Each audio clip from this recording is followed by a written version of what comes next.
वाढत्या कोरोना रुग्णसंख्येमुळे पुण्यामध्ये विनामास्क फिरणाऱ्या नागरिकांवर कारवाई करण्यात येते। गेल्या वर्षीच्या सप्टेंबर महिन्यापासून पुणे शहरात विनामास्क फिरणाऱ्या 2,60,000हून अधिक नागरिकांवर कारवाई करण्यात आली आहे आणि त्यांच्याकडून तब्बल 12 कोटींचा दंड वसूल करण्यात आला आहे। सुरुवातीच्या टप्प्यामध्ये दंड वसूल केला जात असल्याने पुणेकर नियमितपणे मास्क घालत होते, मात्र रुग्णांच्या संख्येमध्ये घट होत असल्याने पुणेकर पुन्हा मास्क घालायला टाळाटाळ करत होते। पण गेल्या 2-3 आठवड्यांमध्ये कोरोना रुग्णांच्या संख्येमध्ये पुन्हा वाढ होऊ लागल्याने पोलीस आता कडक कारवाई करत आहेत। मागील काही दिवसांपासून पुणे शहरामध्ये पुन्हा एकदा कोरोनाबाधित रुग्णांचा आलेख वाढताना दिसतोय आणि याच पार्श्वभूमीवर पुन्हा एकदा पुण्यामध्ये मास्कची कारवाई जोरदार सुरू झालेली आहे। पुणे पोलीस चौकाचौकामध्ये तैनात करण्यात आलेले आहेत आणि जे कोणी मास्कच्या विना फिरताना लोक दिसत आहेत त्यांच्यावर अशा पद्धतीने कारवाई केली जाते। आता मी पुण्यातील दगडूशेठच्या चौकामध्ये आहे आणि इथं देखील जवळपास 7 ते 8 ट्रॅफिक पोलीस तैनात करण्यात आलेले आहेत आणि ते जे लोक टू व्हीलरवरून पळून जाण्याचा प्रयत्न करत आहेत, ज्यांनी मास्क घातलेलं नाही आहे, अशा लोकांवर कारवाई करताना पाहायला मिळत आहेत आणि त्यांच्याकडून दंड आकारत आहेत।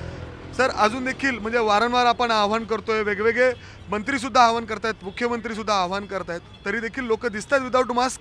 अगदी बरोबर आहे, लोक विदाऊट मास्क दिसतात। आम्ही त्यांना वारंवार आव्हान करतोय और त्यांच्यावर दंड पण करतोय आम्ही की मास्क घाला। त्याचे प्रमाण पुण्यामध्ये प्रमाण वाढत चाललं आहे। त्याच्यामुळे दिवसभरात या चौकामध्ये, या एका चौकामध्ये किती पावत्या करता तुम्ही सगळे मिळून? जास्तीत जास्त प्रमाणात आम्ही पावत्या करतोय। तरी अंदाजे या चौकामध्ये 50 एक लोक तरी दररोज मिळतात का? 50 आता म्हणजे प्रमाण कमी झालेलं आहे। वारंवार आम्ही त्यांना सांगत असल्यामुळं पावत्या करतो आम्ही त्यांच्या। पण लोक अजून सुद्धा मिळतात तुम्हाला? हो, अगदी बरोबर, अजून लोकही मिळतात मास्क न घालणारे।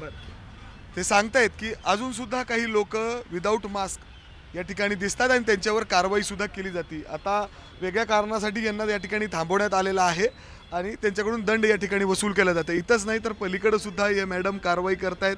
काही त्यांचा मास्क चेहऱ्यावरून थोडंसं खाली होता म्हणून त्यांच्याकडून सुद्धा दंड या ठिकाणी वसूल केला जातोय।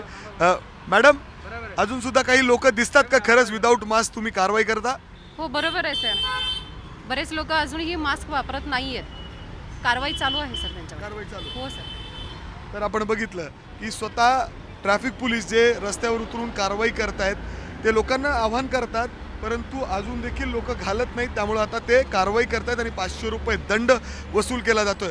पुणे शहरामध्ये जवळपास 2.5 लाखाहून अधिक लोकांना आतापर्यंत दंड झालेला आहे आणि जवळपास 12.5 कोटी रुपयाहून अधिक दंड पुणे वाहतूक शाखेने या विदाऊट मास्कमध्ये वसूल केलेला आहे आणि अजून सुद्धा लोक विदाऊट मास्क फिरतात आणि त्यांच्याकडून दंड वसूल केला जातोय, त्यांना शिक्षा दिली जाते आणि अशा पद्धतीने आता पोलीस देखील वेगवेगळ्या चौकामध्ये तैनात करण्यात आलेले आहे आणि दंड जे विदाऊट मास्क लोक फिरतायत त्यांच्यावर ही कारवाई वाढवण्यात आलेली आहे। कॅमेरामॅन राजेश बिडकरसह मी मिकी घई, एबीपी माझा, पुणे। एबीपी माझा, उघडा डोळे बघा नीट।